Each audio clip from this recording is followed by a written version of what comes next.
నాకు తెలిసి మీలో చాలా మంది ఇర్రిటబుల్ బవెల్ సిండ్రోమ్ గురించి వినే ఉంటారు. సాధారణంగా ఇది పెద్ద పేగును ఎఫెక్ట్ చేసి కడుపు నొప్పి, తిమ్మిరి, బ్లోటింగ్, గ్యాస్, కాన్స్టిపేషన్ తో పాటు మోషన్స్ లాంటి హెల్త్ ప్రాబ్లమ్స్ కలిగిస్తుంది. అయితే ఇది అంత ప్రాణాంతకం కానప్పటికీ మనిషి క్వాలిటీ ఆఫ్ లైఫ్ ను బాగా ఎఫెక్ట్ చేస్తుంది. అందుకే దీనికి సరైన ట్రీట్మెంట్ తీసుకోవడం చాలా ముఖ్యం. అయితే ఈ కొత్త వ్యాధికి కూడా ప్రాచీన ఆయుర్వేద మూలికతో చెక్ పెట్టొచ్చని మీకు తెలుసా? ఏంటి, షాక్ అవుతున్నారా? అవును, మీరు విన్నది నిజమే. అదే చెంచలి.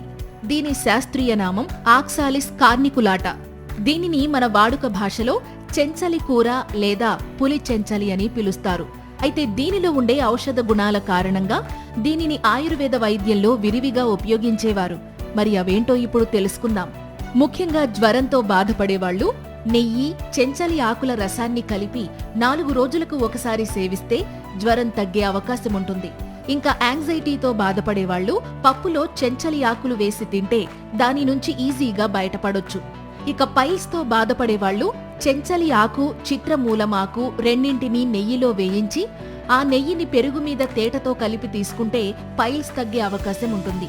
ఇంకా తేలు కుట్టినప్పుడు చెంచలి ఆకు రసంలో సైంధవ లవణం కలిపి తేలు కుట్టిన చోట రాస్తే నొప్పి నుంచి ఉపశమనం కలుగుతుంది. ఇంకా చెప్పాలంటే చెంచలి ఆకు రసాన్ని తేలుపై వేస్తే అది చనిపోయే అవకాశం ఉంటుంది. అలాగే ఇరిటబుల్ బవెల్ సిండ్రోమ్ తో బాధపడేవాళ్లు 4 స్పూన్లు చెంచలి ఆకు రసంలో 1 స్పూన్ నెయ్యి, 4 స్పూన్లు పెరుగు, పిప్పల్యాది కల్కం కొంచెం తీసుకుని వీటన్నింటినీ కలిపి కాస్త వేడి చేసి తీసుకుంటే ఐబిఎస్ లక్షణాలు తగ్గే అవకాశం ఉంటుంది. అయితే చెంచలి ఆకు ఇన్ని ఆరోగ్య ప్రయోజనాలు కలిగించినప్పటికీ దీనిని ఉపయోగించే ముందు ఆయుర్వేద వైద్యుని సలహా తీసుకోవడం మాత్రం మర్చిపోకండి. ఈ సమాచారం మీకు నచ్చినట్లయితే ఈ వీడియోని లైక్ చేసి మీ ఫ్రెండ్స్ అండ్ ఫ్యామిలీ మెంబర్స్ కి ఇప్పుడే షేర్ చేయండి. ఇలాంటి మరిన్ని హెల్త్ వీడియోస్ కోసం వెంటనే మా ఛానల్ ని సబ్స్క్రైబ్ చేసుకోండి. Thank you.